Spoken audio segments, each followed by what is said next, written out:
नैमिषारण्यातले सगळे नाही जाऊ शकले. सूत, शौनक आणि व्यास हे त्या तिथल्या शुकतालच्या भागवताला, तर त्या काळी त्यांचे योग सामर्थ्यामुळे ते जाऊ शकत असतील.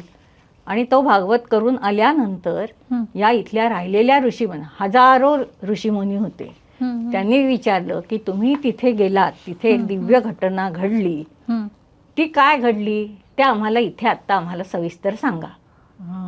आणि तिथे ते सुतांच्या करवी म्हणजे शौनकांनी सांगितलं सुतांना की तुम्ही सांगा ते सगळं वर्णन.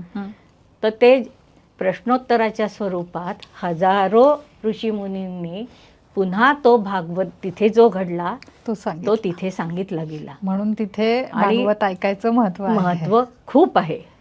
जसं नैमिषारण्य, शुकताल, वृंदावन, द्वारका, हरिद्वार आणि बद्रीनाथ. बद्रीनाथच्या जवळ माणागाव आहे. हो, ते माणागावच्या जवळच, तिथे शक्य नाही आहे इतक्या उंचीवरती.